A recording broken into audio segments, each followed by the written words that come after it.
Okay. Good morning. The time is 9:30, and I'll call to order the meeting for September 12th, 2023. Erica, can you please do the roll call? Commissioner Henry. Here. Commissioner Tedesco. Here. Commissioner Pinter. Here. Commissioner Baca. Here. Commissioner Odoricio. Can you please stand and join me in the Pledge of Allegiance?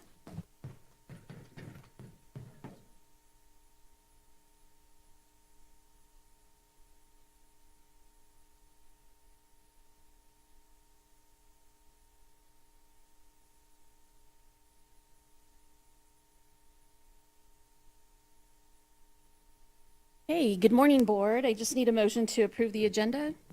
So moved. Second.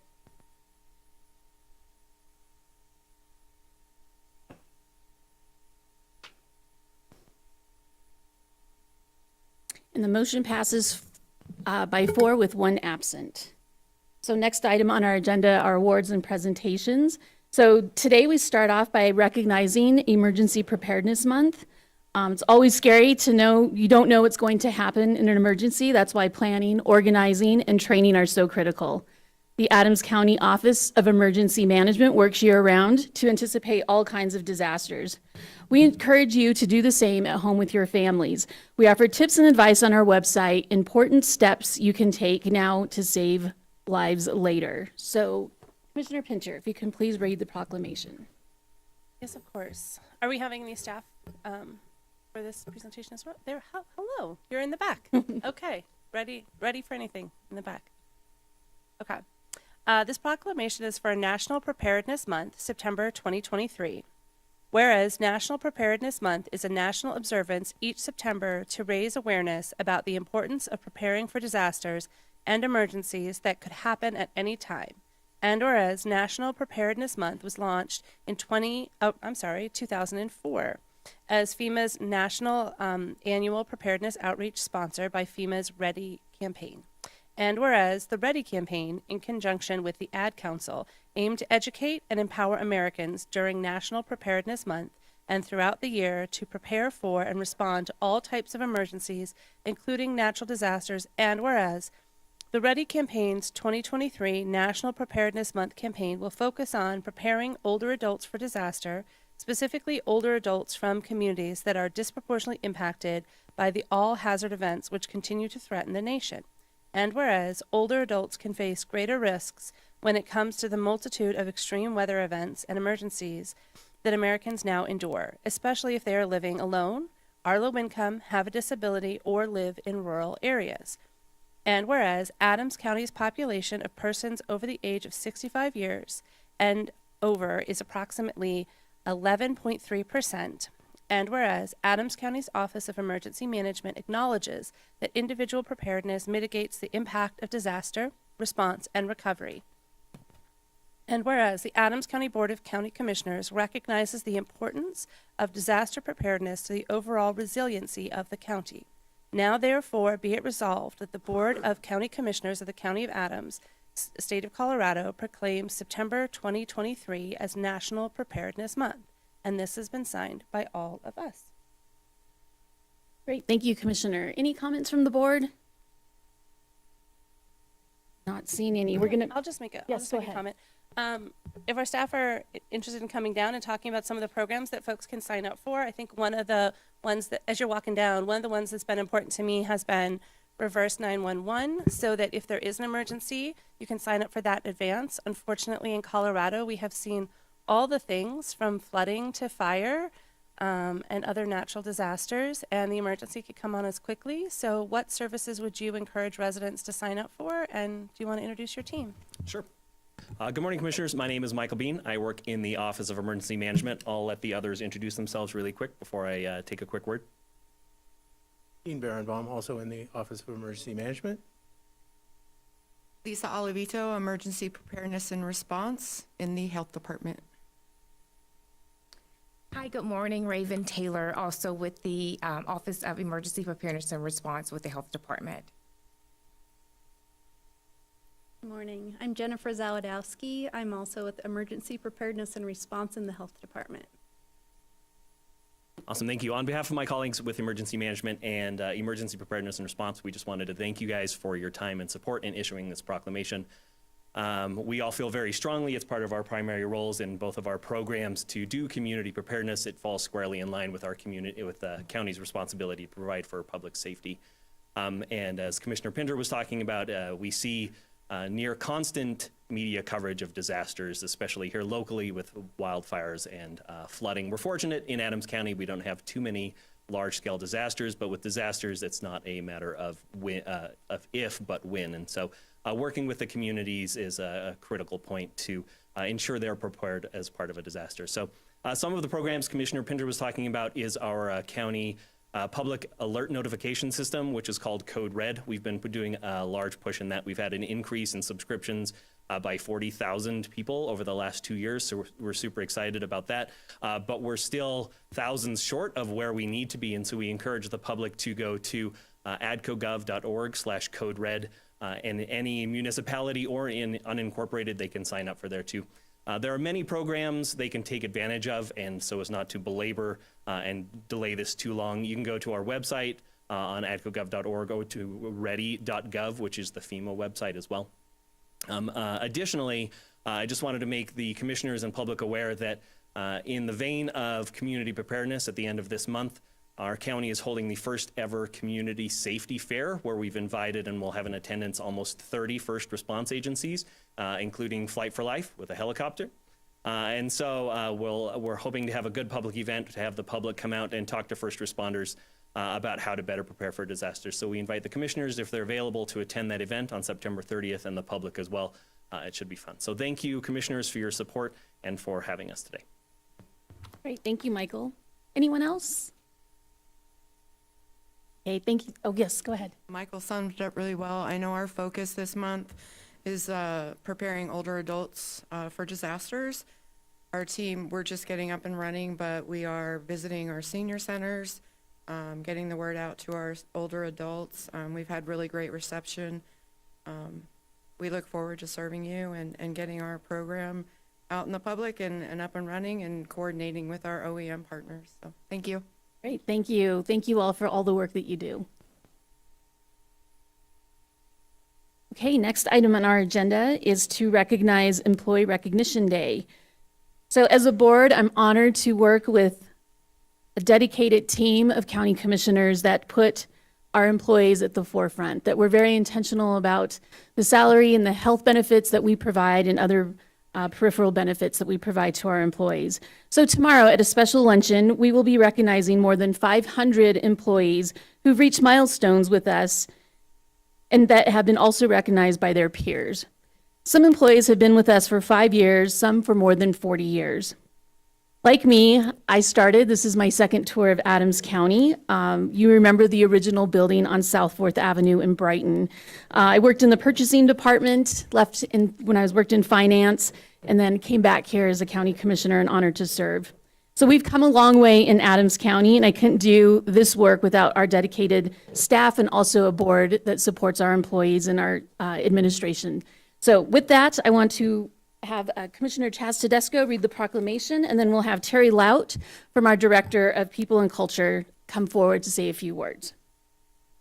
Thank you, Madam Chair. Today I read Proclamation Employee Recognition Day, September 13th, 2023. Whereas the Adams County Board of Commissioners proudly acknowledges the invaluable contributions of our dedicated employees, which serve as the cornerstone of an efficient and responsive county government.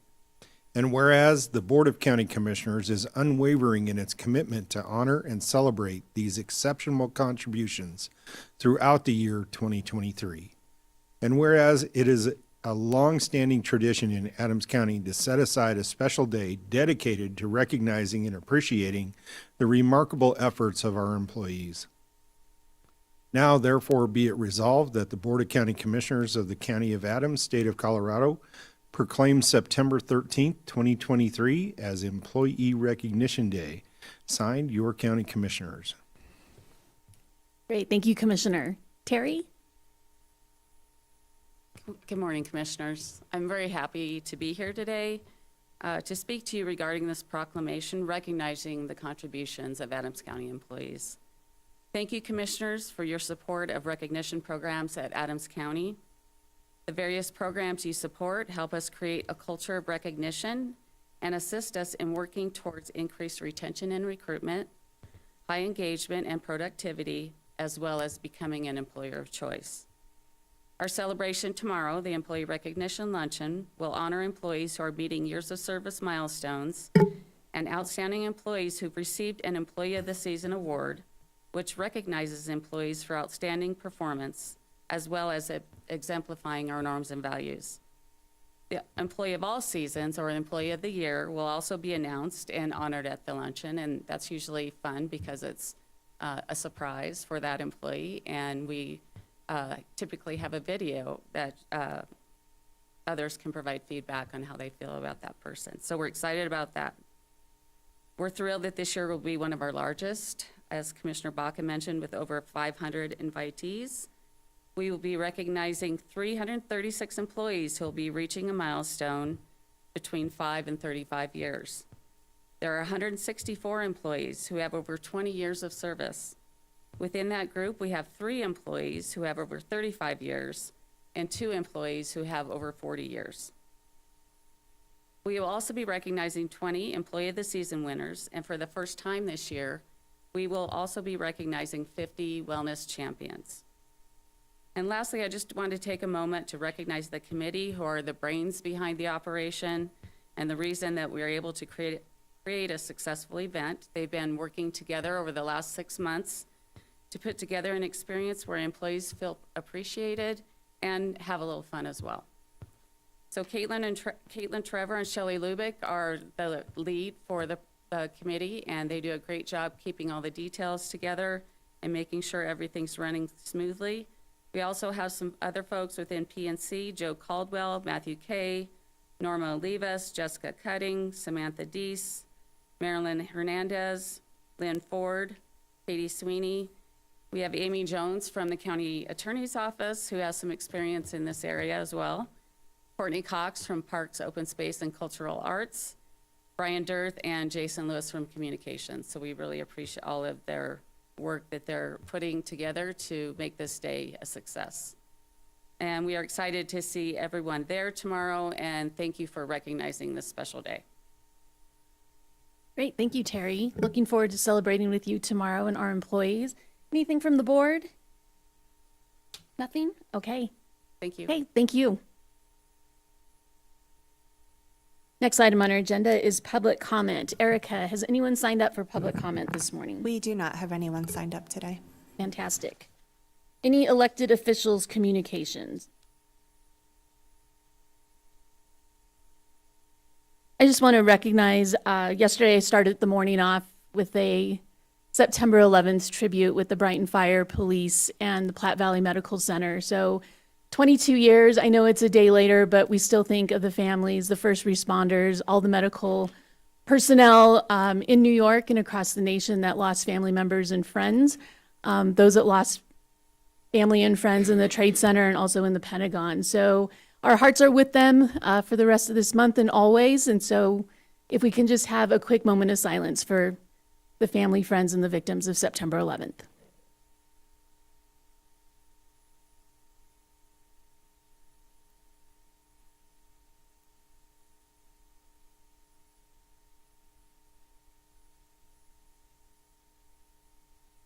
Okay, thank you so much. Next item on our agenda is the consent calendar. Need a second. Yeah, move to approve. second by Henry. Consent calendar passes 4-1 with 1 absent. Next item on our agenda is new business. So we have County Manager Noel Bernal. Good morning, Commissioners. We have one item from facilities today. Although it's one item, it is one that has had much deliberation from the board, and we received direction, not gave direction, late June on this item. So we have the full contract for design of the multi-use arena, and the item reads: resolution approving a task order between Adams County and Populous Incorporated in the amount of $5,201,085 for architectural and design services for the multi-use arena at the Riverdale Regional Park. Task Order 2023.325. Cindy Stringham will present the item. All right, good morning, Cindy. Good morning, Commissioners. Thank you.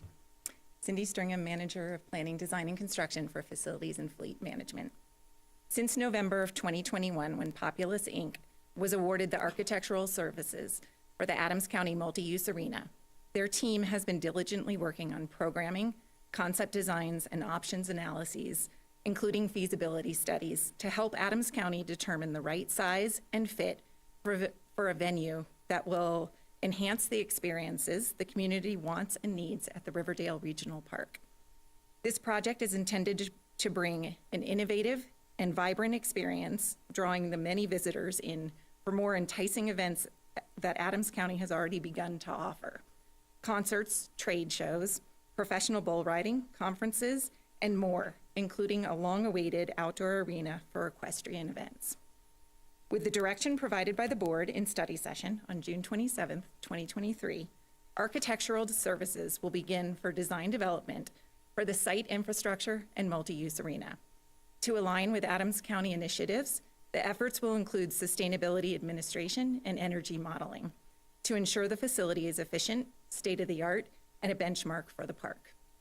Populous, Inc. is one of the park's on-call architectural firms awarded a master agreement in 2021, and per their proposed fees, the projected fees for this scope is 6.79% of the anticipated construction costs.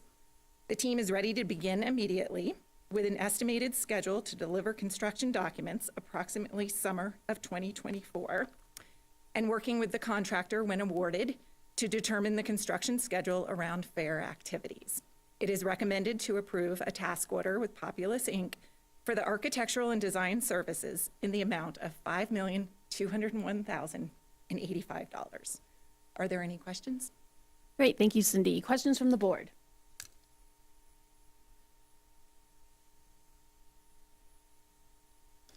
I know this has come up several times in study session, also meetings with staff. Any comments from the board? Motion? Sure. We could bring it up. That would be great. So moved. Second. So just real quick, Cindy, I need to feel like an obligation to unpack some things this morning. So staff has been working on this with the board for several months now, pretty intensely at the beginning of this year. So, you know, we're challenged as a board, I'll speak for myself this morning, that there are many needs in our community. And so I'm going to support this morning for the design effort to go forward. Part of my support for that is, by and large, being a native Adams County resident, those facilities and the footprint of the park has not changed in decades, in generations. It has not changed. It looks the same. I know that we had a demolition of one of the, I think it was the indoor arena. It will be replaced by an outdoor open air arena, which is fantastic for our 4-H and our ag kids that show animals and do barrel racing and all kinds of things. So that will be a fantastic event for them, venue for them. It's really exciting to have this come forward with the multi-use arena. If you take a really good look at the totality of the area, we have a lot of challenges when it comes to logistics, and our staff has been able to really mask the challenges of part of the programming that happens during the fair and some other events that would take up the entire totality of the park. We have programming that's pretty small. Our dome, which I love, and it's iconic here in Adams County, can no longer fulfill the capacity of the needs. And I've seen conventions and conferences, and yes, even gun shows, Commissioner Henry, go to other agencies, and it's really time for Adams County to look a step forward. So our horizon is really the 10 to 20 years, look into the future.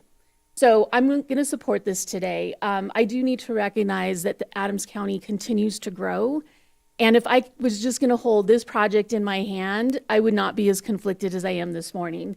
But I know that our community needs a detox center. And our community of Adams County, we are also looking very strongly in investing in our constituents in behavioral health and also in our nonprofits. And we don't have a facility here in Adams County for domestic violence. So it's really a challenge of balancing the needs and the wants.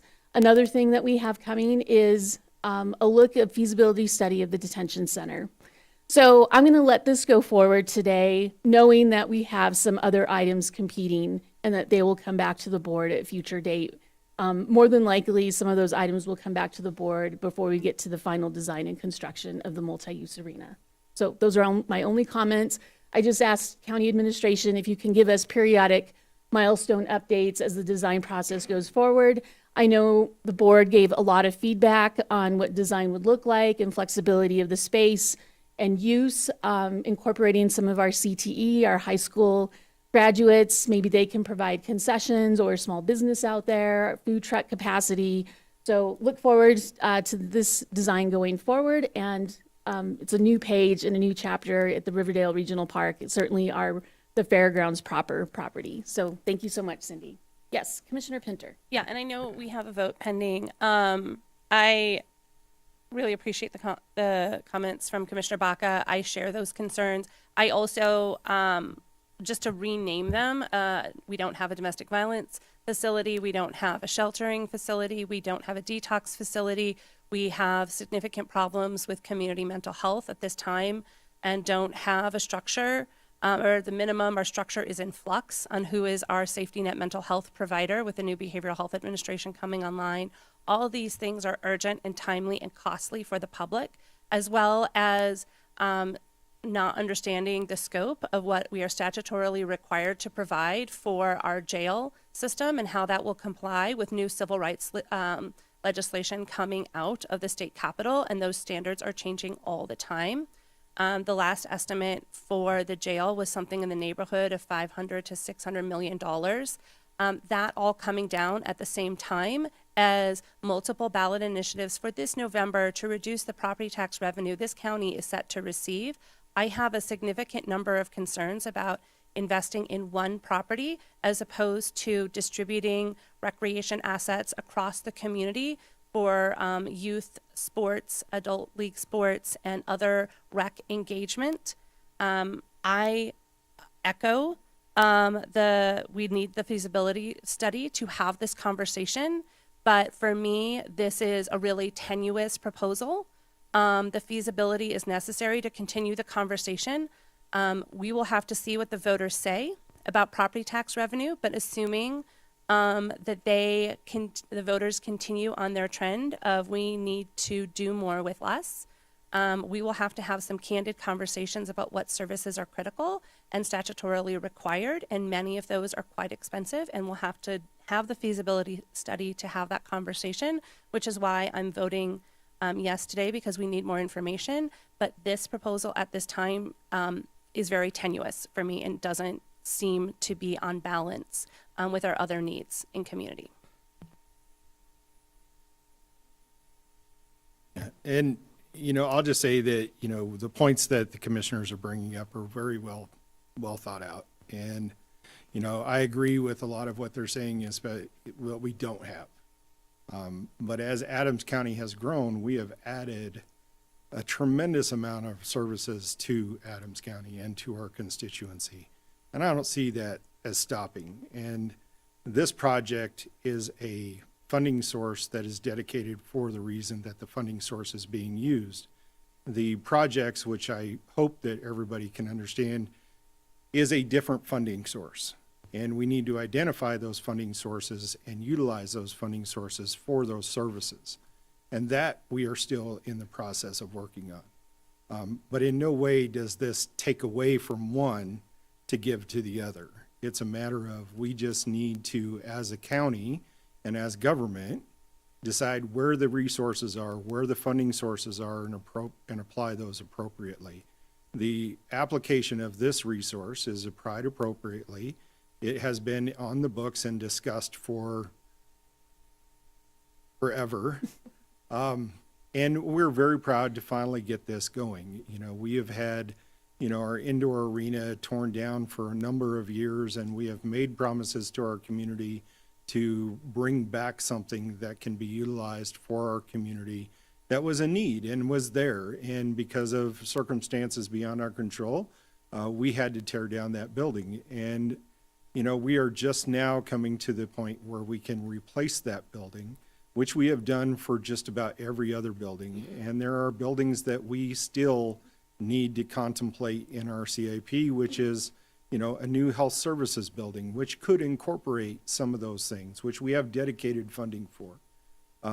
The jail that was spoke of is a larger issue that may or may not have to go through to the public to be approved because of the enormity of the asks for that is happening, and the studies that need to be done, and the land use that needs to be addressed, and the communities that are impacted in their locating that type of facility is a very long process, and we've started that process. But I'm very happy today to be proceeding with something that we, in our small way, in our community that we control, can give back to our community that we had taken away a few years ago. And I'm very proud of the work that our staff is doing in balancing all of this.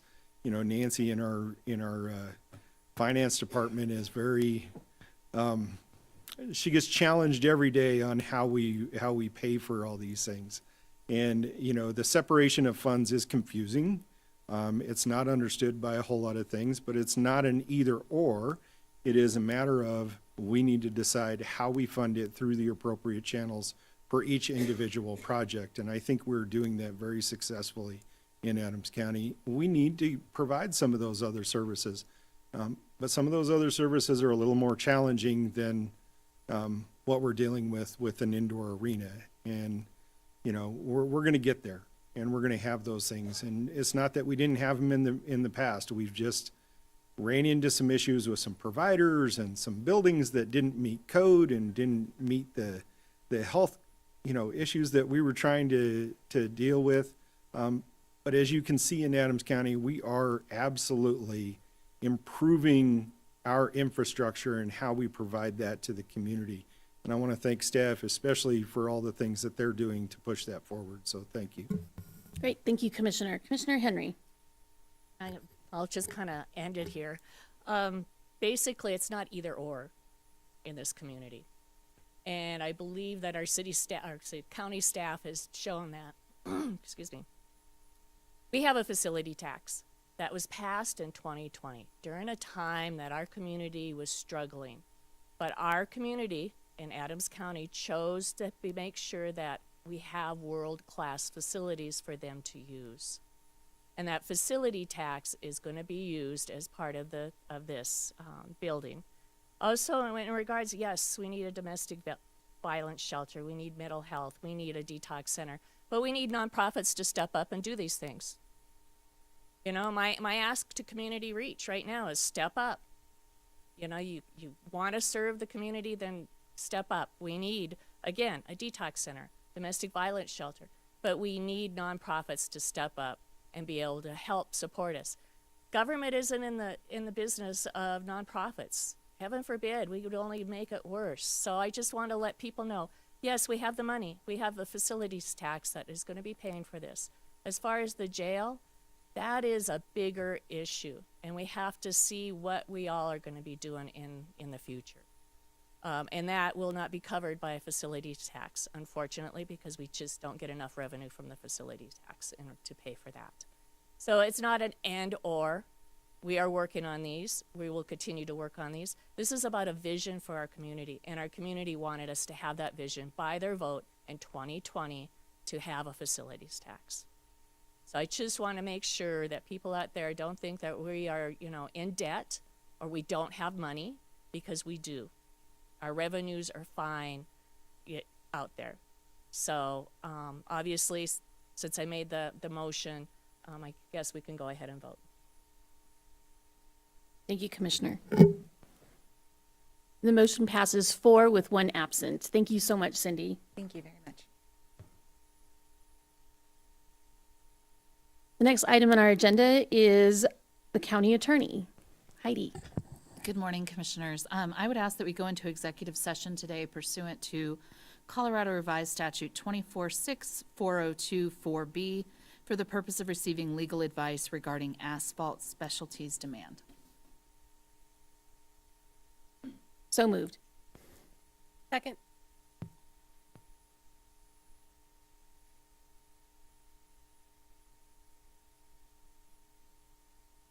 And the motion passes. Thank you so much, Heidi. So let's take a 10-minute break. We'll reconvene at 10:10.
All right, time is 10:10, so let's go ahead and reconvene our meeting. We're hearing one land use case this morning. So, Greg, go ahead. Good morning, Commissioners. I'm Greg Barnes with the Adams County Community and Economic Development Department. The case before you today is the Hardin subdivision. There are two parts to these applications. The first is a preliminary plat, and the second is a waiver from subdivision design standards. The preliminary plat proposes to create 34 lots, 30 of which would be for 2-family dwellings, or 15 duplexes in all, and then 4 single-family residential lots. There would also be tracks, which includes tracks for drainage, parking, landscaping, and a private street with sidewalk on one side. The waiver is to allow those lots, all 34 of them, to be accessed by that private street. For context, the site is located here. This is just north of 64th Avenue in between Tennyson and Lowell. A closer view of this site shows that it is very long and skinny. So it's about a 1/4 mile from north to south and about 150 feet from east to west. The site is largely undeveloped. It's about 5 acres, but the site is currently developed with a single-family house, which is intended to be raised if this application and development plan moves forward to fruition. The zoning on the site is residential 2. This zone district was established last year during a rezoning application. The site is completely surrounded by residential 1 zoning. Residential 1A is found on the north, east, and west, and residential 1C is found to the south. Both residential 1 zone districts allow for single-family homes only, whereas residential 2 allows for single-family homes and duplexes. The county's comprehensive plan has designated a future land use of residential medium in this area. That's where the county would like to see residential uses at urban densities.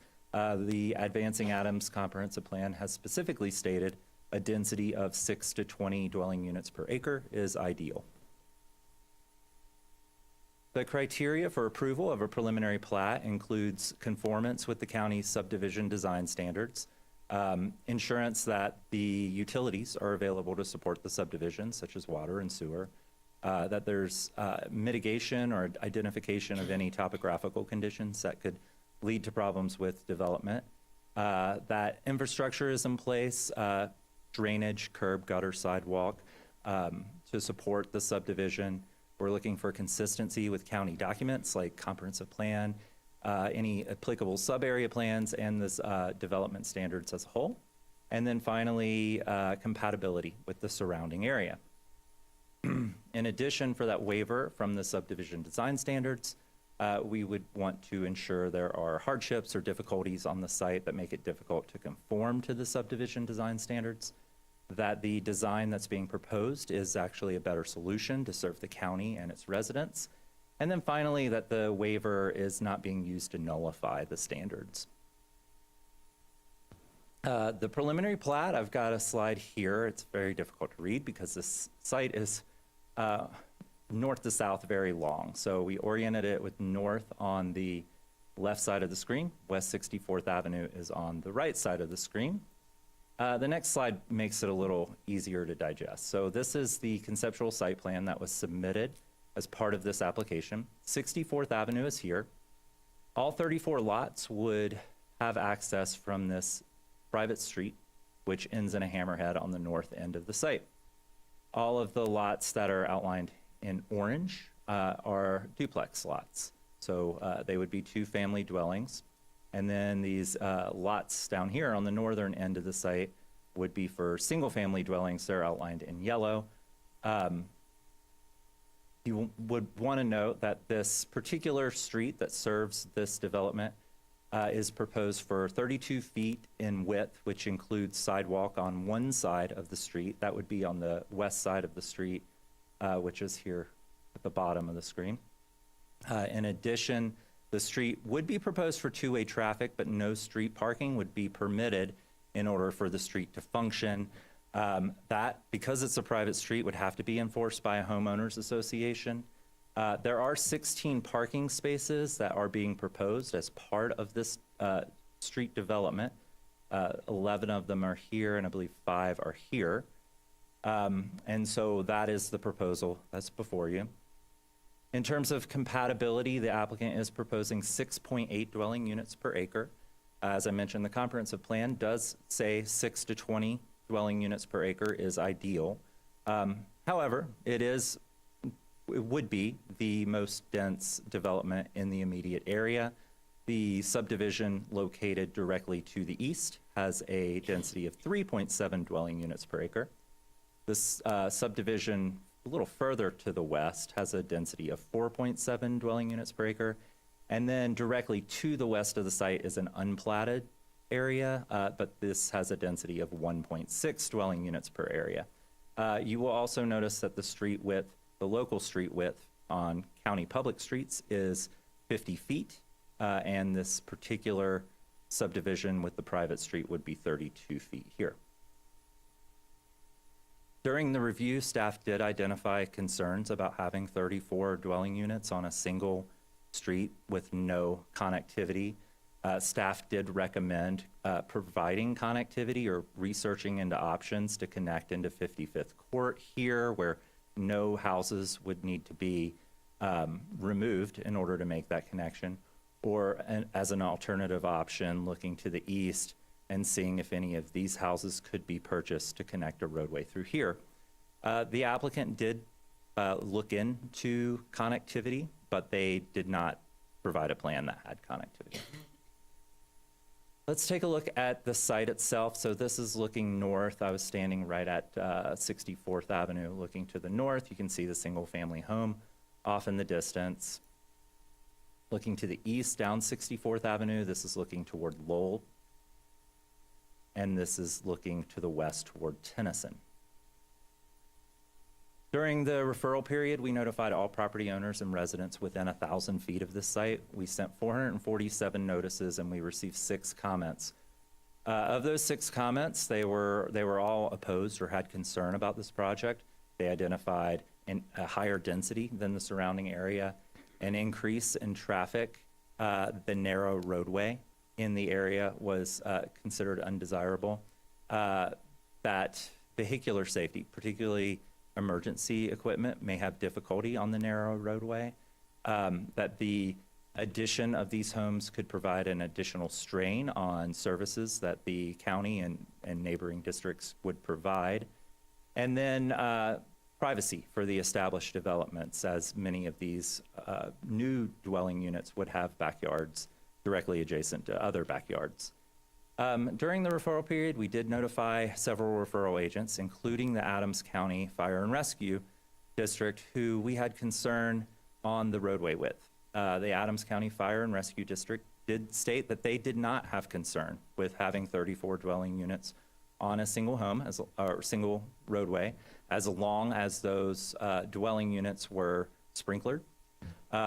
So they did not have any outstanding concerns with that. During the Planning Commission hearing on August 10th, staff did present and recommended approval of this application. However, there were 5 public comments, 3 were opposed. They cited increased density in this area, traffic, and affordability as the reasons they were opposed to the project. 2 public comments were in support. They identified that they felt like the compatibility component was being met, and that this site, although it's infill development, it does come with unique problems in order to develop, and this site was undeveloped when the other sites around it were developed, and therefore this particular property owner should not be held hostage. The Planning Commission identified concerns that the HOA was going to be the ones enforcing parking on a private street. They identified concerns that garbage collection and school buses were going to have a difficulty on this very narrow roadway. And they also identified concern that pedestrian safety was a problem, where sidewalk was only located on one side of the street, and the narrow roadway would create situations where there was driveways throughout the roadway, which adds to the pedestrian safety issues. The Planning Commission ultimately recommended denial of this application by a 3-2 vote, and then staff had recommended approval of the subject request with 12 findings of fact. I'm available if you have questions. Thank you. Great, thank you, Greg. Questions for staff from the board? Not seeing any. Is the applicant present? Would you like to make a presentation this morning? Come on up.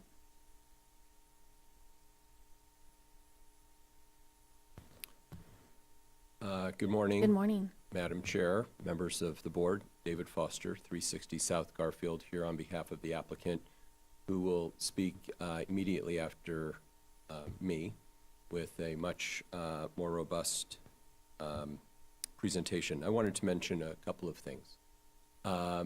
That they were here just over a year ago to rezone the property to R2. And this board found unanimously that it was compatible and that it was consistent with the comprehensive plan. And so we spent the better part of the last year trying to respond to many of the concerns that, concerns/direction, I would say, that the board gave to the applicant last year when they were rezoning the site. I think several of you mentioned devil's in the details in terms of how are you going to make this somewhat peculiar piece of property work. There's nothing easy about infill. I mean, I actually think infill is exciting, right? Because it gives us an opportunity to figure out ways to be creative in terms of developing peculiar sites. And so the last year has been spent doing exactly that. And Natalie Sott with Highland will be up here in just a moment to kind of go through much of that. I think that when you read the staff report, page 5 in particular, and appreciate Greg and his presentation, he actually highlights something that I think is pretty valuable. And that is the ideal density for this site ranges between 6 and 20 units per acre, which you knew when you rezoned the site last year. And this site, as it's being developed, is 6.8, which is on the very low end of what would otherwise be allowed. And that's because it's a peculiar site. And it's hard to get more density and to be as compatible as we could possibly be with the community. So I appreciated Greg's observation in that staff report in terms of identifying the ideal density. And objectively, 6.8 on a scale of 6 to 20 is on the low side in terms of how we meet that. Greg also mentioned a couple of issues around access. And there was a slide, I think it was slide 11, that showed a couple of arrows identifying potential other access points. First and foremost, fire is perfectly okay with the site as it's been designed. That doesn't mean, however, that we didn't take efforts to try and solve for the issue that staff presented. We don't have the power of condemnation. We weren't going to try and displace somebody's home. And we didn't really have a willing seller on the other site. So I wanted this board to know that those concerns that staff had presented to the applicant some time ago had been fully considered and looked at. So without further ado, I want to invite Natalie Sott up to go through the lion's share of this presentation.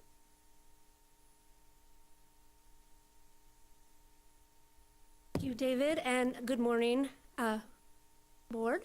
My name is Natalie Sott. I'm with Highland Development Company, and I was here about a year ago talking about the rezoning, and so I'm excited to be back to share with you where we've gotten on this plat.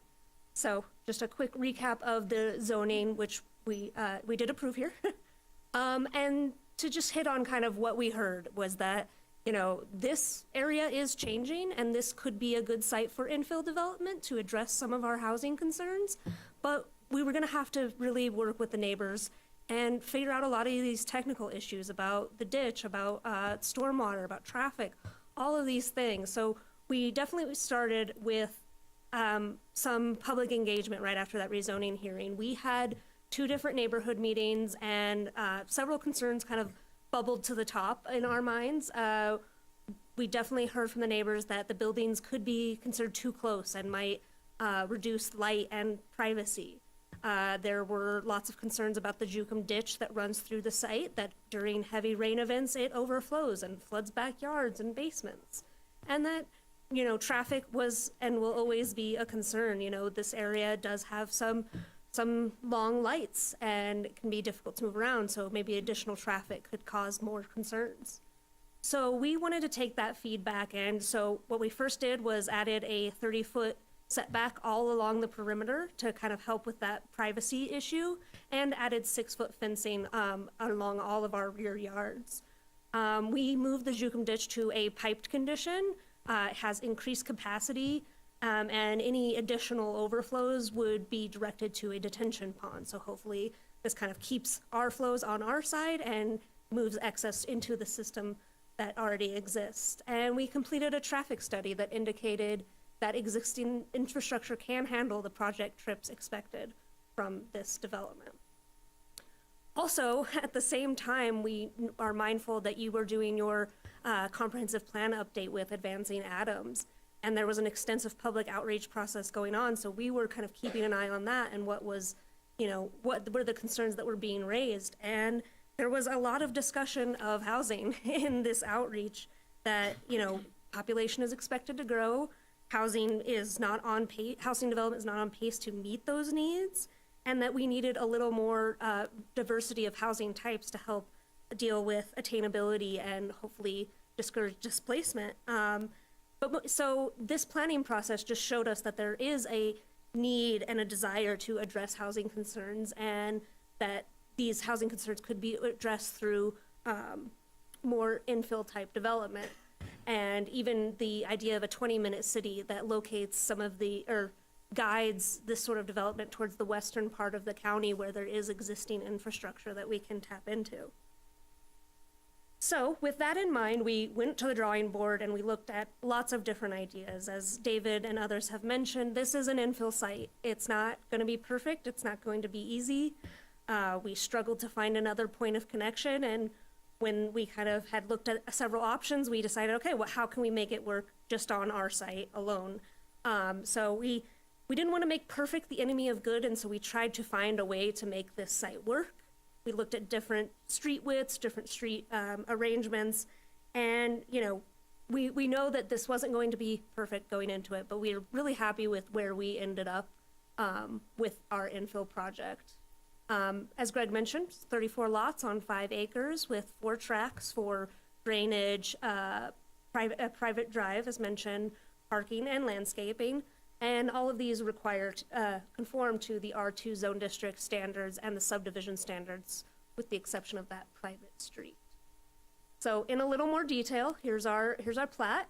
And we just kind of wanted to highlight these additional parking areas at the north and south of the site.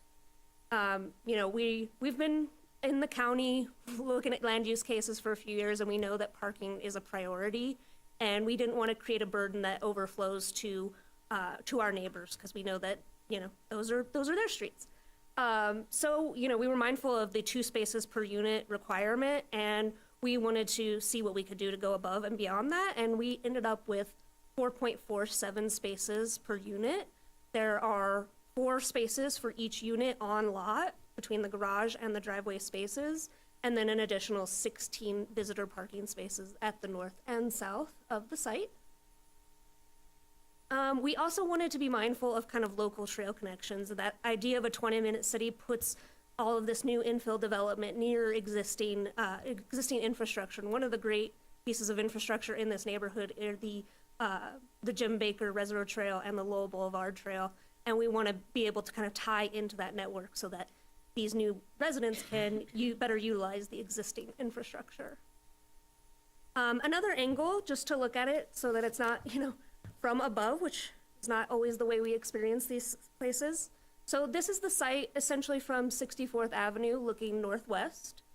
And then this is the site looking southwest, just to kind of show what we think the streetscape can look like, how driveways will interact with the street, and how we will, have landscaping, and how these homes might read as sort of one unit, except with a shared wall. So, and then, we wanted to hit on some of the concerns we heard from planning commissions and the Planning Commission and from our neighbors. And, we're constantly hearing about density, and we know that's a big concern. We're sort of trying to thread this needle between, what the R2 district would allow, which if we took it to the max, would allow up to 12 dwelling units per acre. And then we have this comp plan guidance for this residential medium land use category that sets the goal of 6 to 20 dwelling units per acre. And with how we're working, we know that 6.8 is about half of what we could do in R2, but still at the low end of what the comp plan recommends. And, this is an area where single-family housing can and may appear, but it's really to provide that transition with some of these lower scale types of density like townhomes and duplexes. So, and again, we did find that R2 zoning is compatible at our hearing last year. So we feel like we're sort of threading a needle and trying to satisfy a lot of different concerns at once. And another concern we heard from the Planning Commission that we are very mindful of is the street width. It can read as quite narrow compared to a traditional Adams County local section, which is 50 feet. But there's a lot of literature out there that suggests that these more narrow streets can improve pedestrian safety because people drive a little bit slower. And, in an infill development where every foot counts, a wider traffic lane just doesn't make sense. So we're confident that the street width that we have proposed can provide adequate circulation while also keeping speeds low within the community. And so I just wanted to hit on our kind of street section and kind of walk you through what we're looking at. As we've all mentioned, this is a little bit of a narrow site, but we knew from the feedback with neighbors that 30-foot rear setback was really important to us. So we kind of started there, and then we wanted to have the driveway parking and homes that are deep enough for, say a large Ford truck to park in so that you're not relegated to parking on the street. So that was another thing we were considering. And then we get into sort of what does fire need? What does Denver Water need? What kind of utility separations are we looking at? And so that sort of guided our right-of-way width here for our private street. And we're pretty happy with where we're at. And we believe it offers, all of those trade-offs that we're looking at between privacy, circulation, parking. We think this is the best of all worlds, if you will. And so now I wanted to pass it over to Kristen Sullivan with Foster and Graham to just discuss more about this street width waiver. Thank you so much. Good morning, Commissioners. Kristen Sullivan with Foster Graham. Thank you for your time today. I just wanted to talk a little bit more about this waiver request in case you have any remaining questions about it. Natalie did a good job of talking about a narrower street section and some of the benefits that it provides.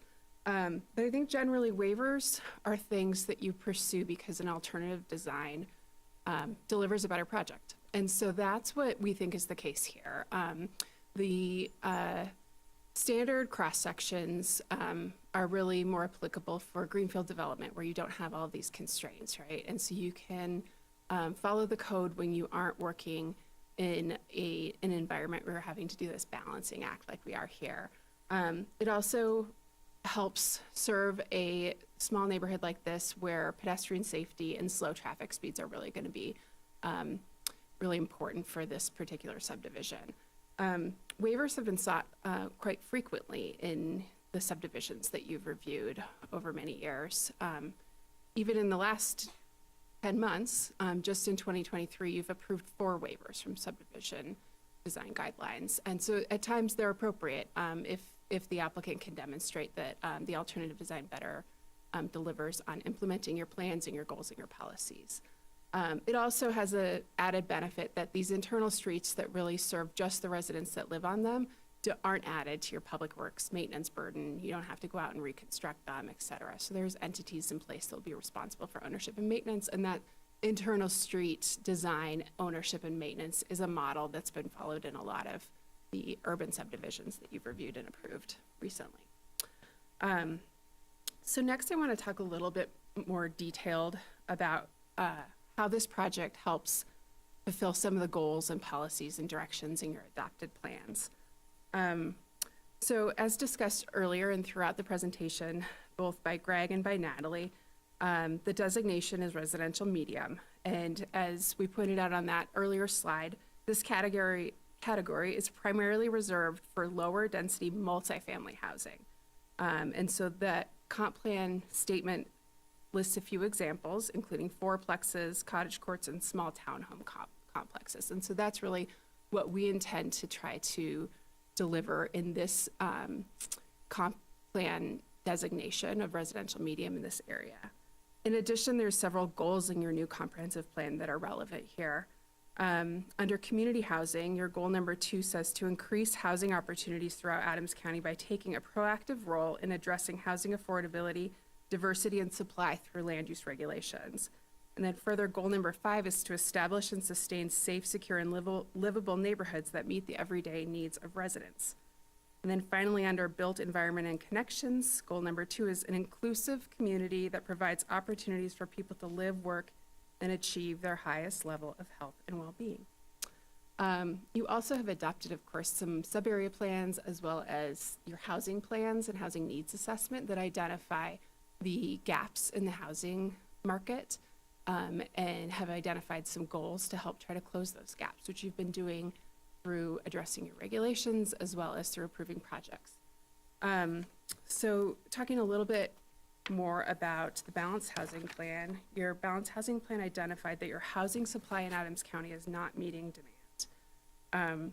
And there's a predominance of single family housing and not enough in the blue zone here, which is aptly named the missing middle, includes townhomes, duplexes on up, but not all the way up to maximizing density in a traditional, say 5-story multifamily building.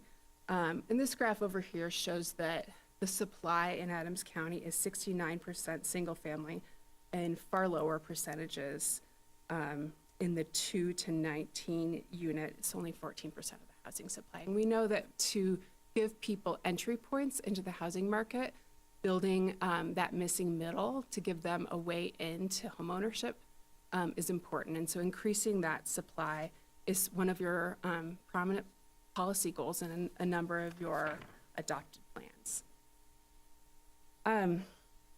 I don't have to tell you about how many discussions there are that are occurring throughout the state around how and what tools we should be utilizing to rise to meet these challenges.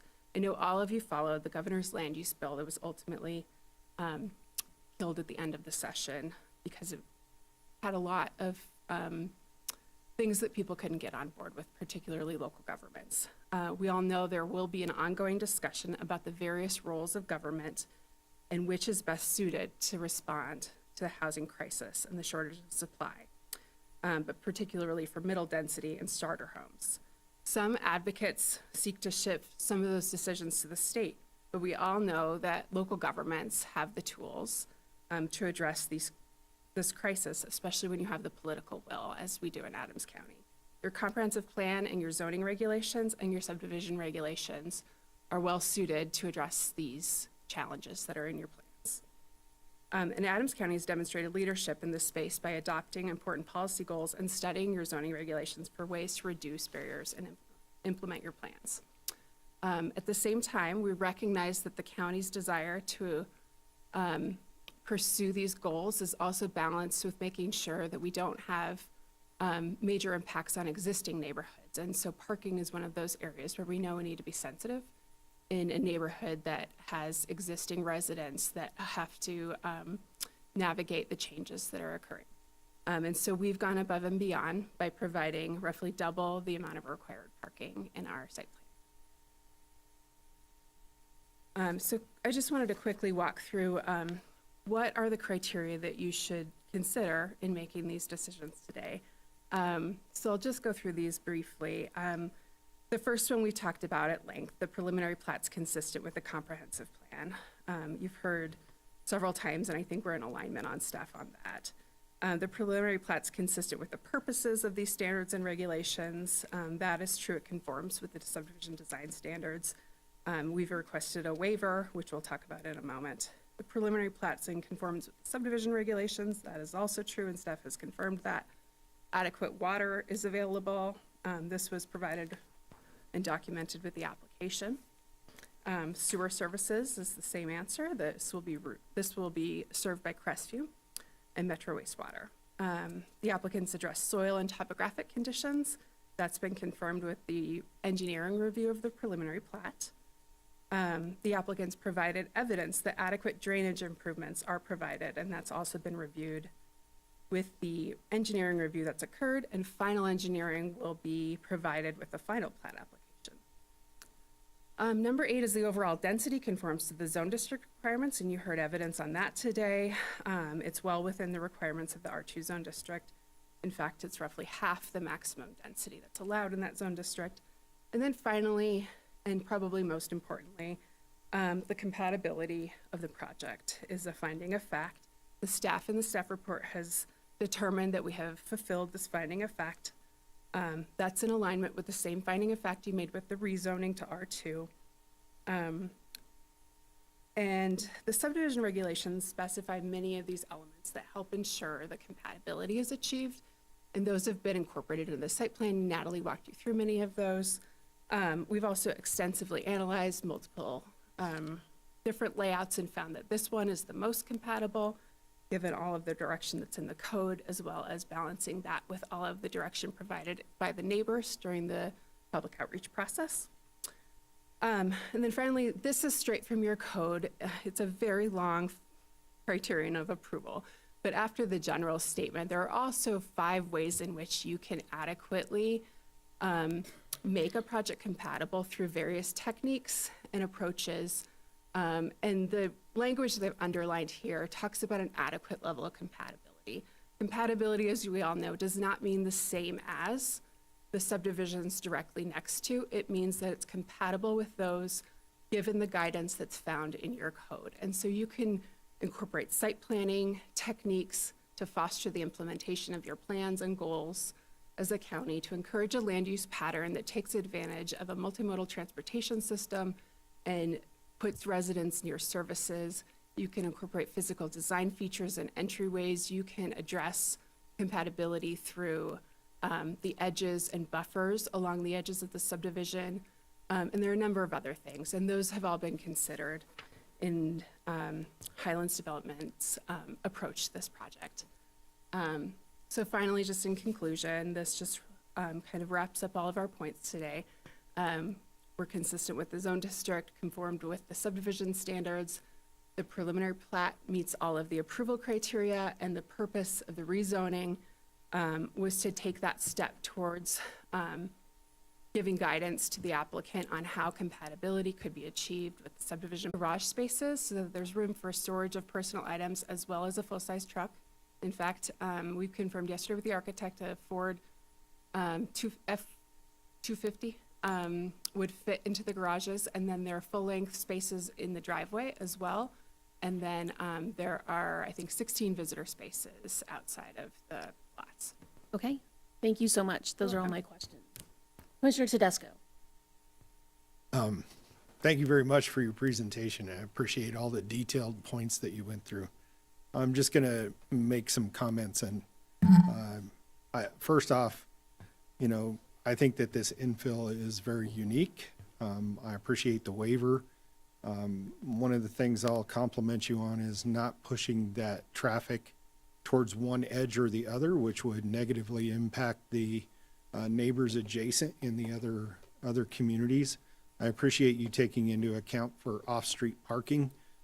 I appreciate the fact of the 30-foot buffer because I think that you really did listen to the community and the needs and wants.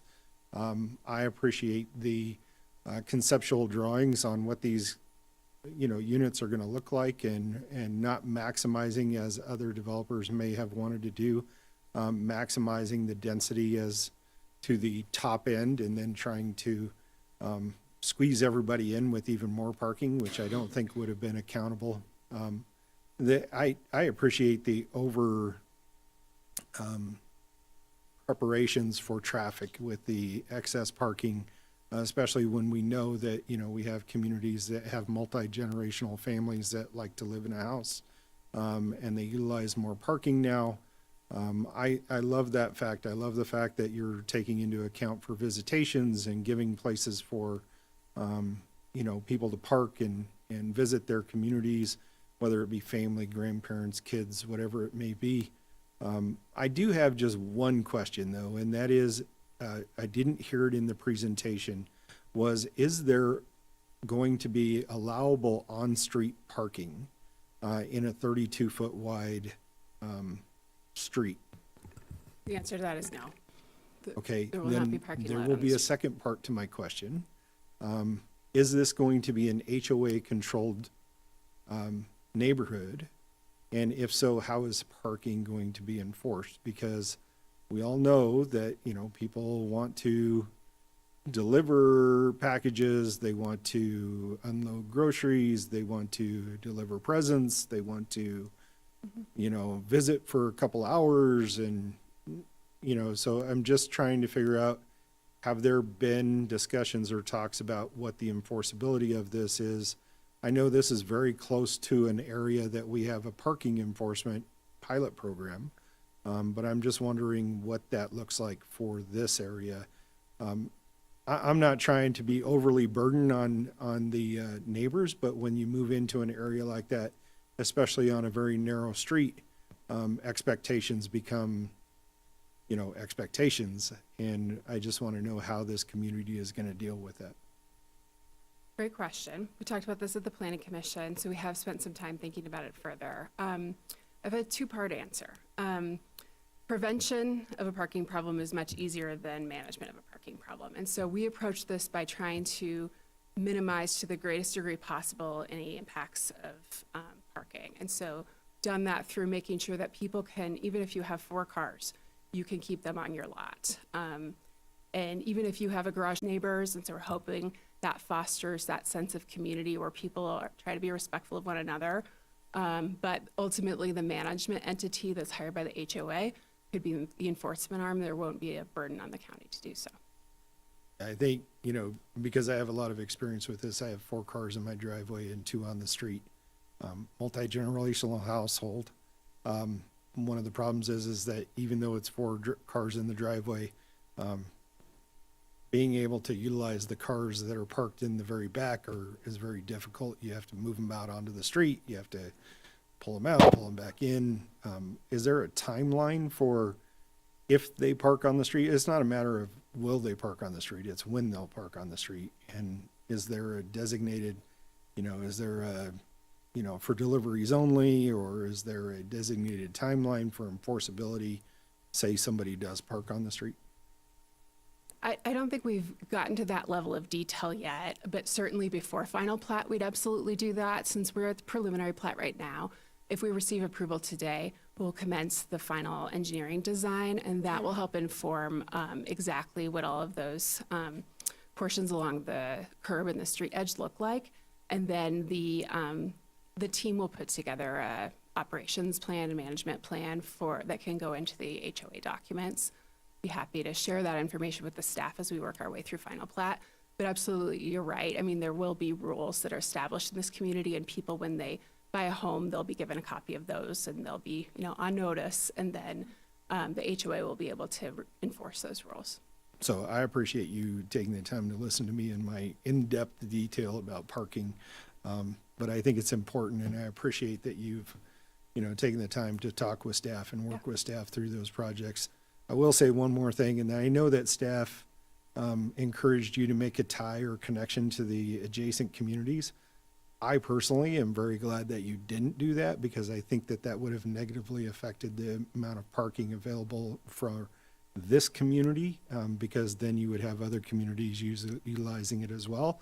And I also think that you would have through traffic coming through a very narrow street that maybe don't know the rules of what's happening in this neighborhood. So as long as it's a safety issue that's covered and okayed by the fire department and our safety officials, I appreciate the work that you've done and the way that you've set it up. So thank you.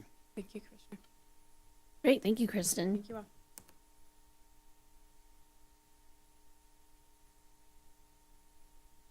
Yes, Commissioner Henry. All right, yeah. 15 years local government, had lots of experience with high density and private roads. My concern is private roads. We have private roads in Federal Heights, mobile home parks, and the city of Thornton, and Todd Creek.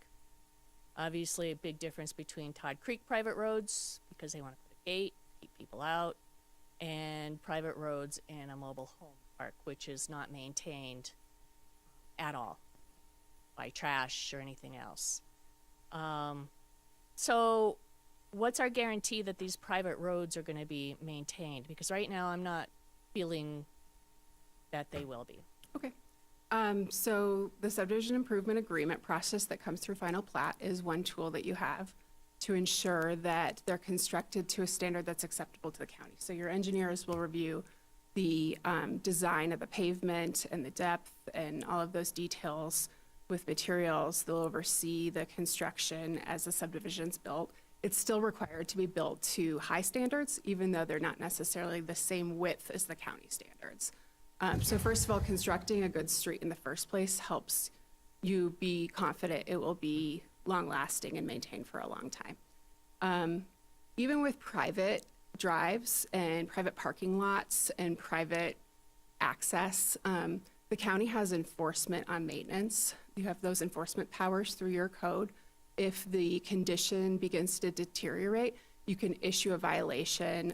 In this case, it would be to the HOA entity, which will be the owner, and enforce that through your legal options to ensure that improvements are made if necessary. So I think those are two of the most important elements of how you can be confident that this will be built to today's standards.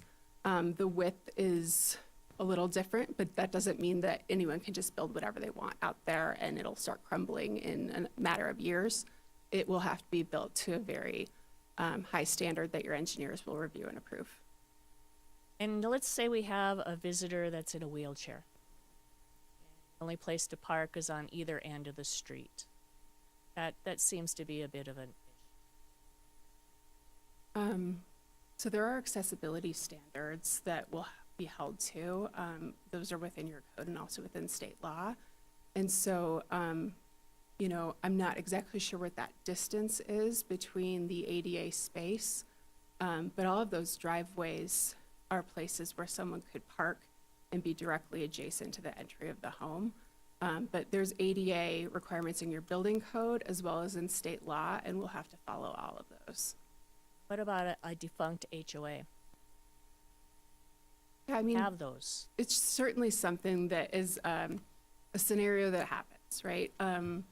And those typically happen 20 plus years after the approval.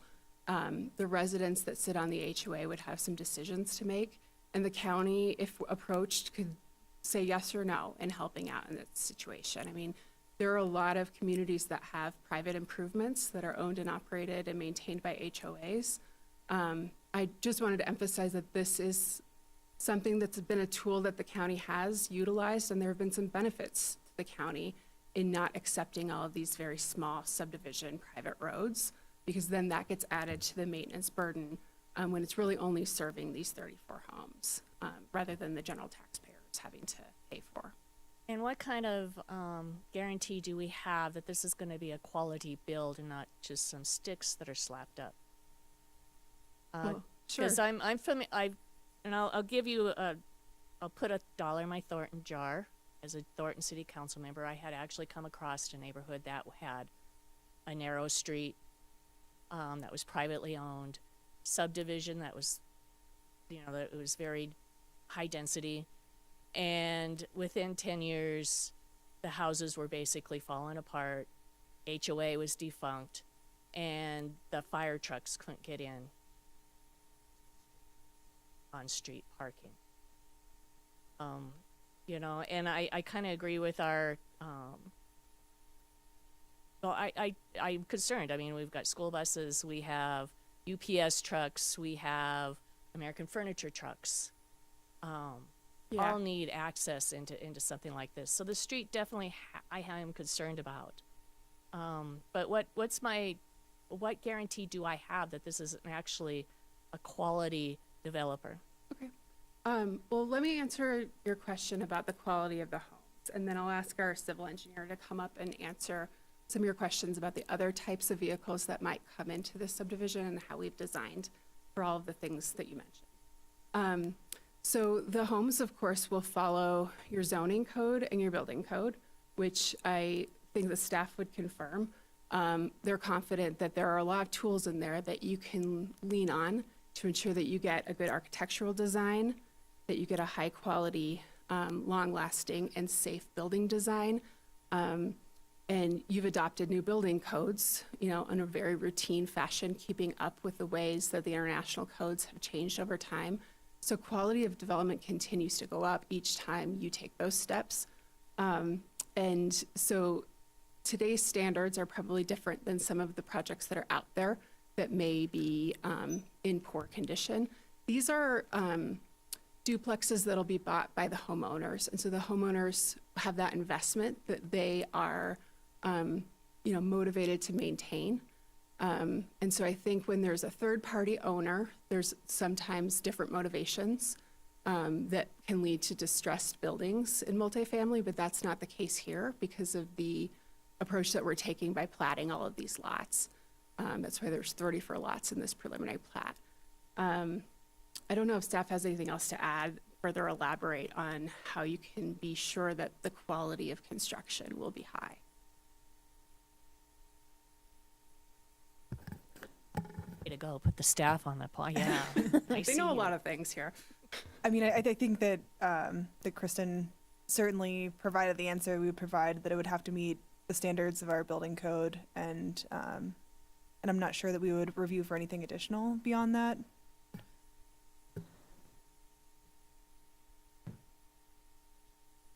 And then the second part of your question was about deliveries and other types of trucks that might come down this street. And I just wanted our team to have a chance to answer that from an engineering perspective in terms of how those types of trips have been incorporated into the design. Good morning, Commissioners. My name is Jesse Donovan, Brightlighter Engineering. I wanted to talk a little bit about the 32-foot section. It is a fairly typical, it's actually fairly large for a residential section. I live in Denver. Actually, I should probably give my address, 3253 North Gaylord Street. So this section has been designed where it is a fire lane the entire way. So it will be designed and striped and signed as such. So there'll be no parking fire lane signs all the way through it. As far as other types of vehicles, so this has been designed and approved by the fire department to accommodate a ladder truck. So a ladder truck is very large. I don't know the exact length, but it's a 80,000-pound vehicle, doesn't turn well. It's the largest truck that Adams County Fire has. It has the ability to get up here, make a turnaround, and come back. So when we're talking about school buses, trash trucks, et cetera, those easily can be accommodated within this section. As far as parking, there's always potential issues for Amazon trucks and other delivery vehicles to come up and temporarily park and run in. I'm not going to say that won't happen. Even in areas where it's parked or signed as no parking fire lanes, that does occur. It's one of those things where it will be actively discouraged, but again, loading vehicles as far as moving trucks, being able to move in and out of a home, there is that space in front of the driveways to be able to park a box truck and moving truck to be able to accommodate that off the street. So here to answer any questions if you have. Great, thank you. Any other questions? Yeah. Great, thank you, Kristen. Thank you so much. All right, we'll take comments from the public. Eric, has anyone signed up for this case?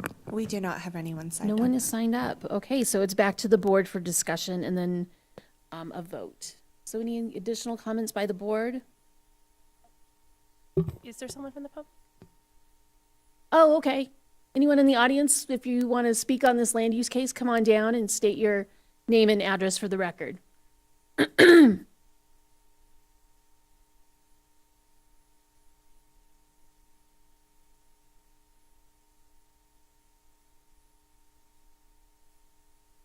Thank you, Commissioners. My name is John Harden. My address is 7508 Swadley Street in Arvada, Colorado. And about a year ago, I had the opportunity to tell you about the history of the property. It was deemed that might be, a refresher might be due here. So today I'm just going to try to briefly tell you about the history of the property. My father and mother, my father bought the property in 1948, and it was a very rural property. It had a rural route mailing address, and there were fields all around us, and 64th was a dirt road. And us kids, we grew up on the property, and we loved it. And so people started moving in around us because that's the way things go. People come and they move. But my parents, they never begrudged anybody. And it just built up until it is like it is today. And we loved it. We had horses and cattle, and my dad liked to grow corn in our front field. And so this time of year, he would have a big corn roast, and we would invite all the neighbors. And it was all very well. A few of the neighbors that did move in over the years, some of them had, it seemed like, a little bit more of an interest in the property than others, and people had tried to put easements on my dad's property, but it never happened. But we would have parties for the neighbors. And again, this is just the history of the property, and this is just our family's history on the property. My dad and mom have both passed away. My dad passed away approximately 4 years ago, but he lived in the property from 1948 to 4 years ago, 1919, for 71 years, and he was 1 month shy of 99 years old when he passed. So we have watched what Highland Development has done. It was always my dad's hope that someday he could develop the property, but that, of course, never happened. But he would be very happy with the plans that Highland Development has to develop this property. It's having grown up there, I'm very familiar with the area. I used to walk 6 blocks down to Baker Elementary School, and I went to elementary school there, and now there's a 3-story high-rise called Baker School Apartments. So, I've seen the area development. There's some apartment buildings on Tennyson, just 2 blocks away. So it is very mixed use, but we think that Highland has really addressed all the issues, and this would be great housing and a great opportunity for the community to have additional housing in this property. So thank you for hearing us. Right. Thank you, Mr. Harden. Thank you for being here this morning. I just have a couple. Oh, you want to speak on this case, for this land use case? Come on down and state your name and address for the record. Thank you. Especially for a single income earner. Single family homes in Adams County are not affordable for a single family earner. And so a duplex or a townhouse is what single family earners need to get for themselves and their children. And that's an immediate need. And you're discussing a lot of parking and deliveries and things that are ideal in communities. But as a young single family earner, having 2 children, affordable housing is what is needed at this time. Okay, thank you for your comments. Thank you for being here this morning. Anybody else want to speak on the case? Just have a couple of things to state. And I think it was the same applicant representation at a public hearing, land use hearing a couple weeks ago. I participated in a charrette that was put on by the Brighton Housing Authority, and the challenges of site development. And in this case, the site development has a lot of restrictions, being such a long and narrow site development. And I really appreciate, while the road can be widened to 50 feet, it would take away from the setbacks from the housing and providing at least a little bit of buffer between this development and the surrounding neighborhood. So I look at that in consideration of, and I'm sure that the applicant has also looked at this, a 50-foot roadway versus the 32-foot roadway that's being proposed. I really appreciate the last speaker that came up. Being a single earner myself, it is a challenge, and I couldn't imagine being in the housing market this day and age here in Colorado, here in Adams County, when we have traveling nurses that are struggling and our hospital administrators struggling to house professionals. And we hear this through economic development and employers that are interested in relocating to Adams County and Colorado. I grew up in rural Adams County. I was fortunate to live on a dirt road with 5 acres. Much more of a struggle when I ventured off on my own. And so I lived in a condo. My best friend lives in a townhome, still lives in a townhome, and those driveways are very narrow. And it's really surprising. And I also am very familiar with historic downtown Brighton, where the roadways are much more narrow.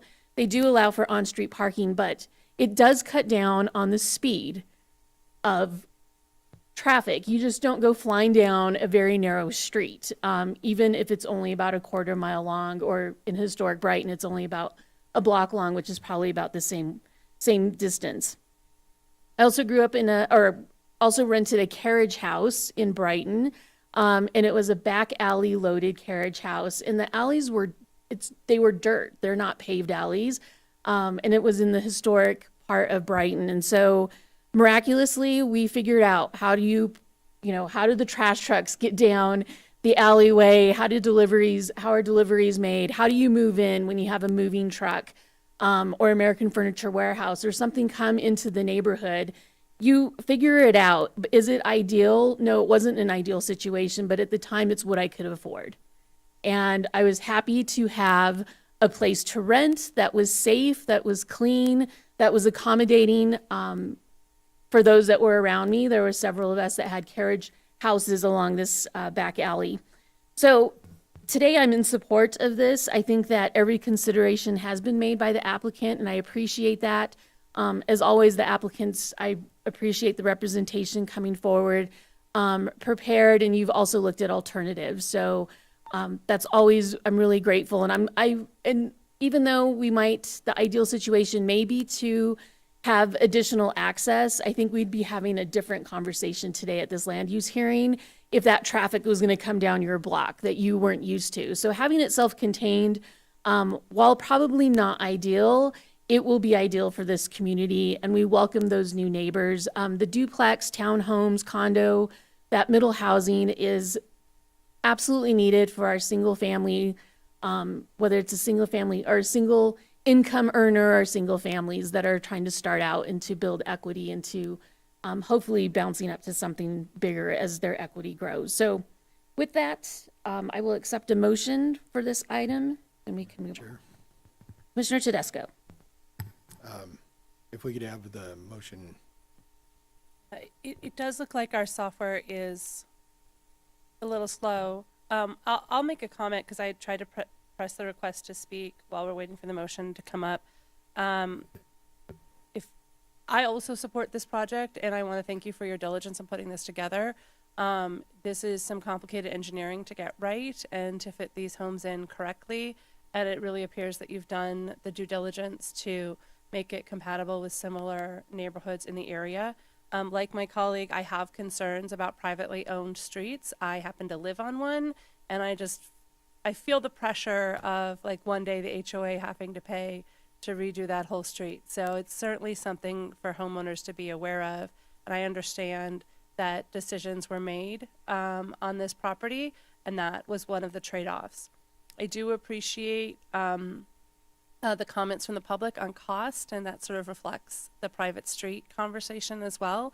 While the landowners might be invested in getting it correctly, having that looming expense is like being in an apartment building and knowing that one day you're going to have to redo the elevator. It's just sort of like literally looming there as a fee that would be added to the residents. So I would hope that you can find ways to balance that out in the future.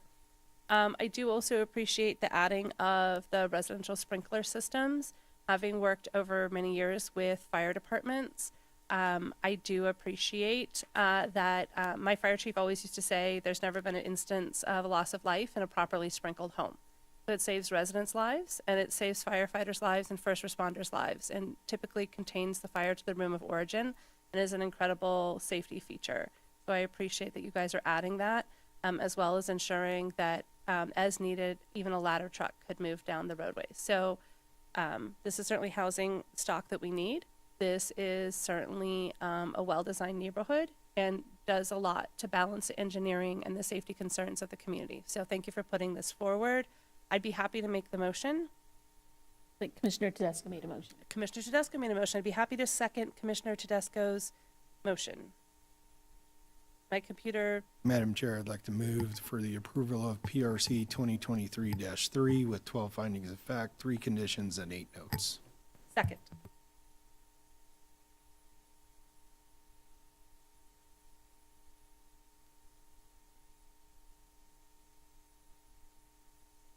My little voting thing hasn't come up. Yeah, there's a delay. Could we do a voice vote?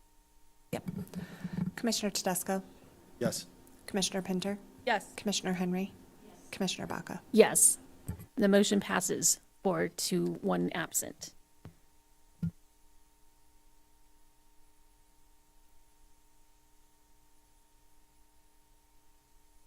With no additional items on our agenda, we are adjourned today at 11:14 a.m.